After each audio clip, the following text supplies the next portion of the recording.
Hello, and welcome to today's episode of Tea Tactics and Tenacity.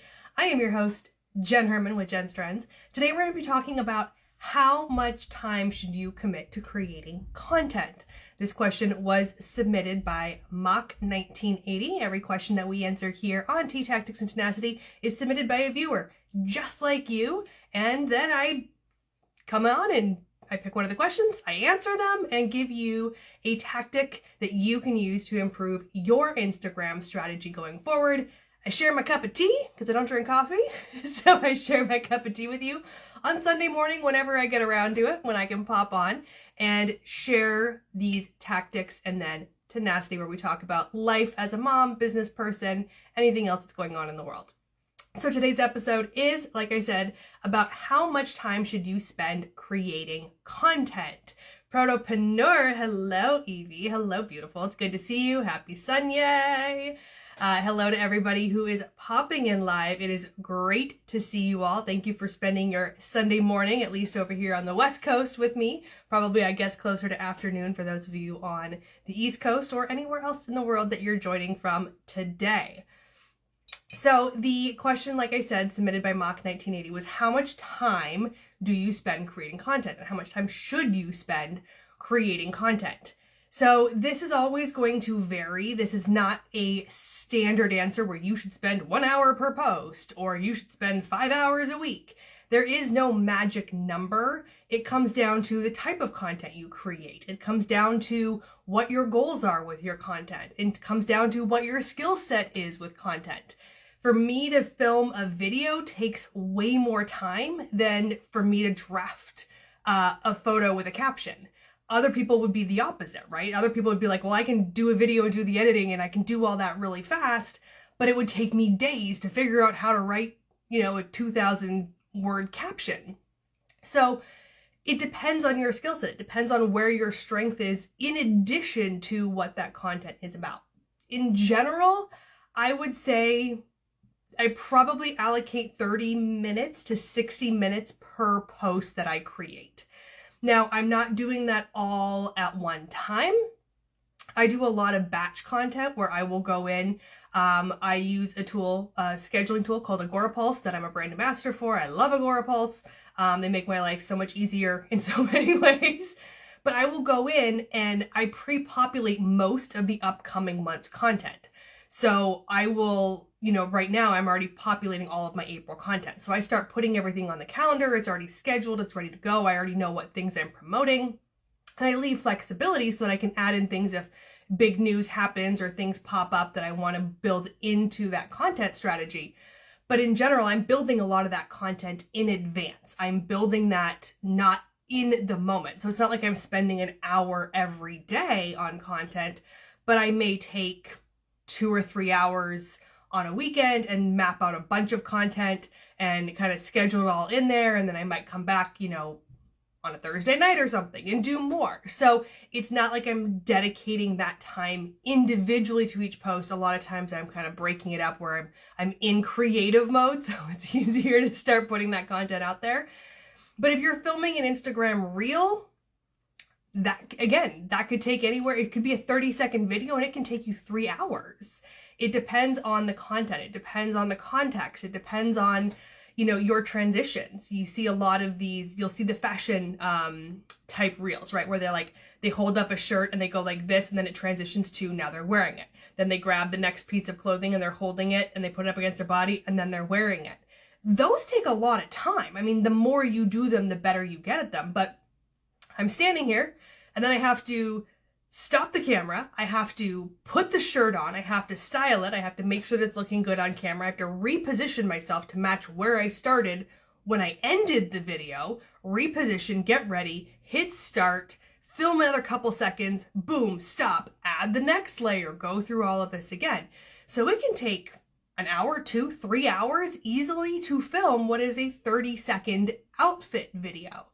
So it depends on what your video looks like. Like I do, I don't have any of them handy. I have the blank cards, but if you've ever seen where I do my flashcards and I do my videos and I just go like this and I flip through the cards, I probably spend, 15 maybe minutes kind of writing it out, figuring out, what's going to go on the cards, all that sort of stuff.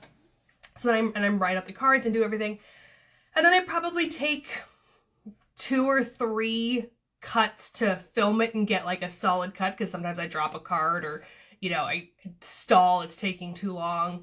So those ones realistically probably take me about 30 minutes. But again, that's a 60-second, 80-second maybe video, and it's taking me 30 minutes to create it. And that's more or less a one take. Like, I'm not doing this where I'm doing a lot of editing. Once I've filmed that one take, that's what I upload to Instagram.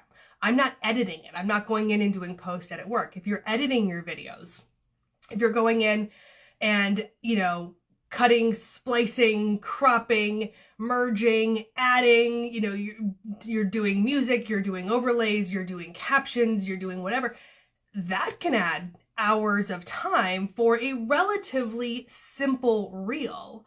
So it really does, again, depend on what time you want to put into it in terms of the type of content that it is. For those of you tuning in, we're talking about how much time should you devote to creating content, not just for Instagram, but in general. And so it really, again, comes down to the type of content. Is it a photo? Do you have to edit that photo? Do you have to go and take that photo? Do you have a photo archive already done?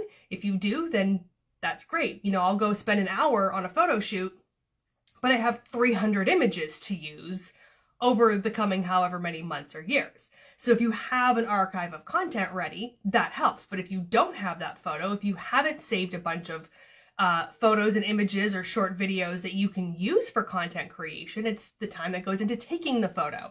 And then you still have to write the caption. What is the purpose of the post? What are you trying to say? What are you trying to convey? What's your call to action? All of that can take time to write that up. If you're not inherently a writer, like for me, I can crank out a 2,000 word blog post full edit in like an hour, maybe hour and a half. Like, that's being lenient with my time. Because I'm a writer. That's how I convey. I am much more concise. I am much more articulate when I write than when I do a video. So for me, that's super easy. But my best friend isn't. She's not a writer by trade. That's not how her brain and her communication style works. So for her, it takes so much longer to create that written content, to write a blog post, to write a long caption. Those things take much more time. I can crank that out super fast. She's going to take a couple hours. So it comes down again to, where are your strengths? And if it's something that you can outsource, is that something that you can have somebody help you with? Can you use things like ChatGPT? Can you use things like video tools that will create a video for you? If you're horrible at creating videos, there are tools out there that you can put in a prompt and say, I want a video that explains this, or I want a video that has this visual context. Boom, created, done. You can use ChatGPT and say, I want to write a, 200 word caption about this topic, and these are the key things I want to include. Boom, it's going to spit out a caption for you. So you can rely on some of these additional tools to help you write content or create visuals a little bit faster, but don't over rely on those tools either, because then your content starts to sound like it was written by AI. And don't tell me the content isn't obviously written by AI. It needs editing. And I love AI. I use it, absolutely. But it does need additional editing. It does need additional floofing with your personality, your brand voice, your style, and your communication method. So just because you said, okay, ChatGPT, here, write this for me, doesn't mean you're going to copy paste and be done with your content. You still want to take time to edit and do everything else. So I know this has been a very long-winded answer in terms of how much time should you commit to writing or to creating content.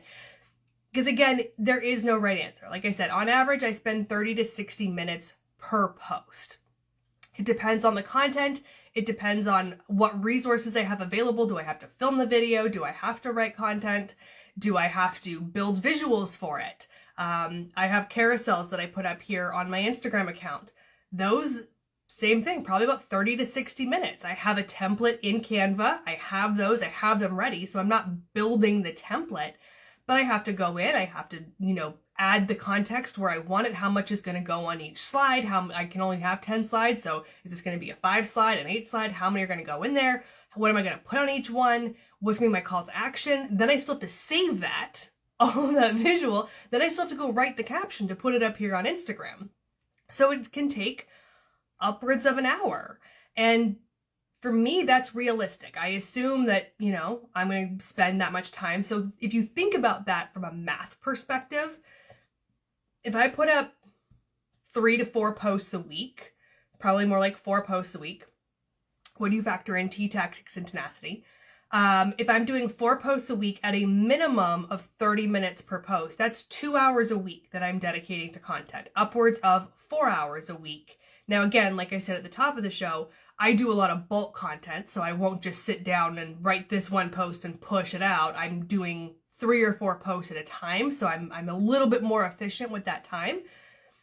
But you want to factor that into your content schedule. If you're a small business owner, if you are the person wearing 18 hats at work, running everything from your accounting system to your customer service to your marketing, you only have so many hours in the day. You don't have 4 extra hours a week that you can be using to create content. So if creating content is going to be that time consuming, that's where we want to look at those additional tools, or look at something that allows you to schedule it so you can work on it in advance and be able to post it so you're not posting live, but be able to say, hey, or post this on Monday, post this on Friday, and schedule it out so that you have more time during the week and you're not trying to squeeze in an hour every day for content creation. So I hope that helps. I hope that answers that question for those of you who have tuned in. The question was, how much time should you spend creating content? So that's what we've covered for today's tactic in Tactics and Tenacity, here with my teacup today. I got my boss, now bossy. So if you want to learn more about these types of things and how to create content for Instagram, this is what we do in Profit Your Profile, which is my membership community dedicated to Instagram marketing, but we teach a whole bunch of marketing things. For the month of March, we actually had Brooke Sellis come in and she talked about social listening across all online medium. And then I came and did a training session dedicated to social listening on Instagram. So we always somehow bring it back to Instagram, but we've had web designers come in. We've had photographers come in. We've had people that come in and talk about, like I said, social listening, about branding, copywriting, all these things that cover all of your marketing tactics, not just Instagram. And we do 2 live trainings every month, one with a guest expert, one with yours truly. So if that's something that you want to jump on and get help with your Instagram and overall marketing strategies, make sure you check out profityourprofile.com for more information. You can always shoot me a DM if you have any questions. And so for today's Tenacity, part of Tactics and Tenacity, where we talk about life, mom life, business life, things that are going on, things that drive me crazy, things that make me happy. I came across an interesting phrase, and it's not something I wasn't aware of, but to hear it put in this phrase, this terminology, was like, oh my gosh, this is so right.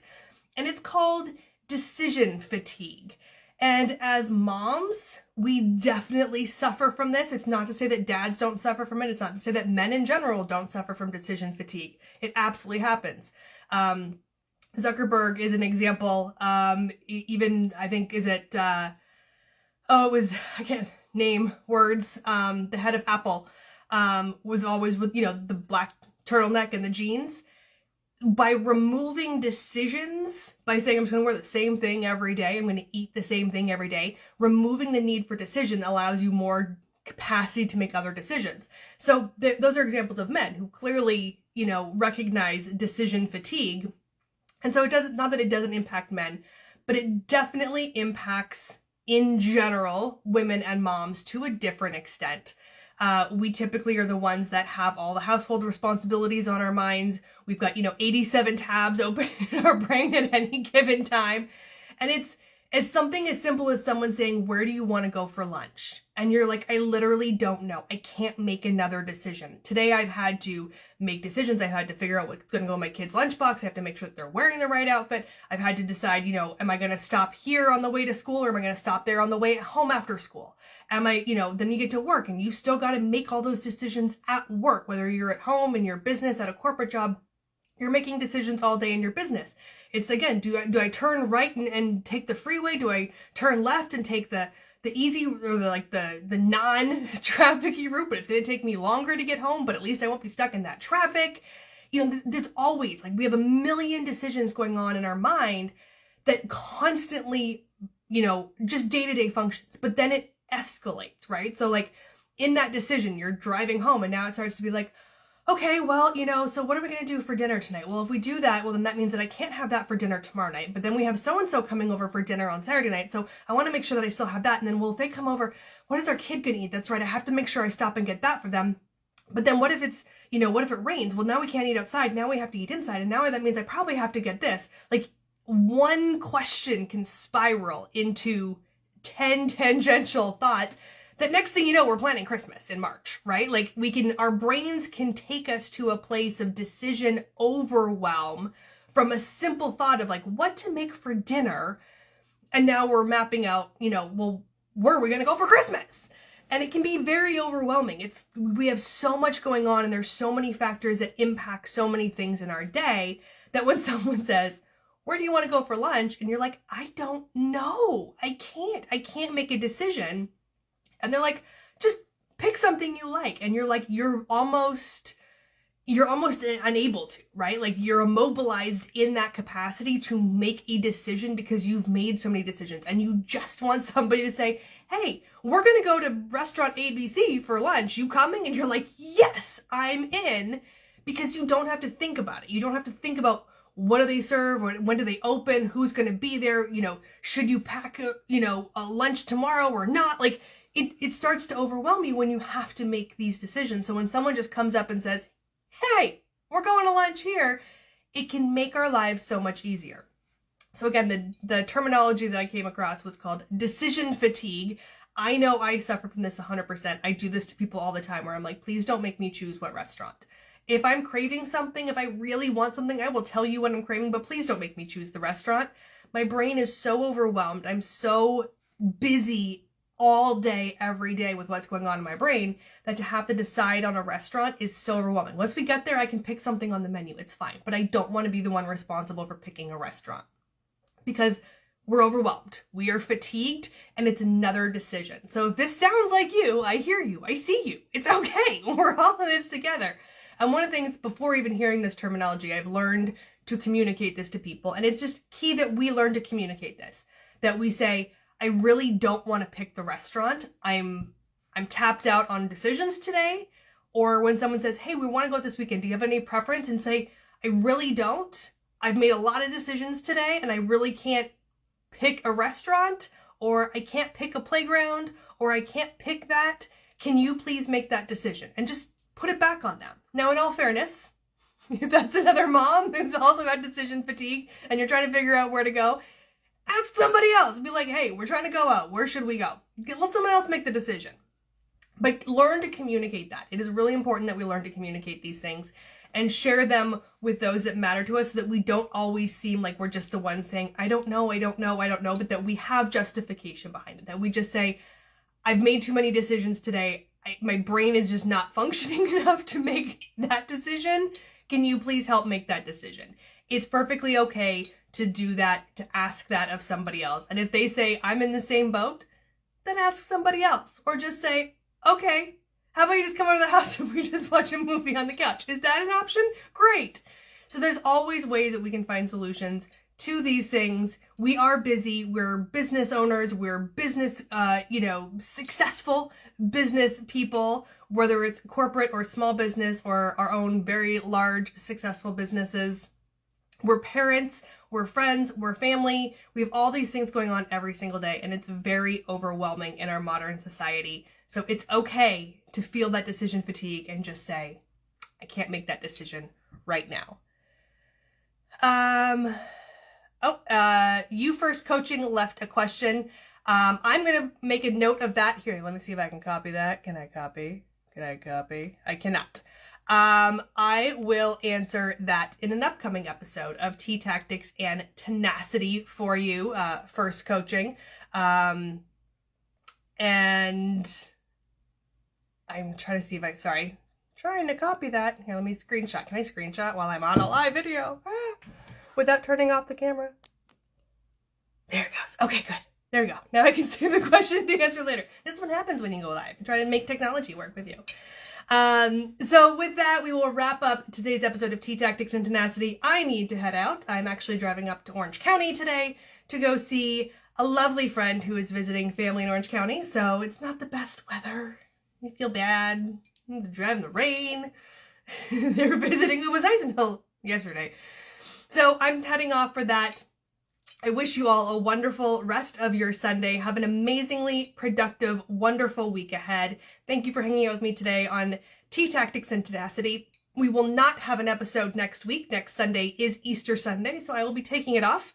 I'll actually be out in Arizona spending time with some other amazing people in my life and having a nice, warm, lovely Easter. So I'm going to enjoy that. So we will not see you next Sunday for Tea Tactics and Tenacity, but we'll pick it back up in 2 weeks. We're here every Sunday whenever I can get my tea and myself ready to hop on camera and talk about one tactic that is submitted by viewers just like you. So if you have tactics and questions that you want answered that no one's ever answered for you completely, send me a DM, leave a comment here on this video, shoot me an email, whatever it takes, and I will add that to the list of questions to answer in an upcoming episode of Tea Tactics and Tenacity. Again, thank you for hanging out with me today. Have a wonderful Sunday. Have a wonderful week ahead. Bye, everybody.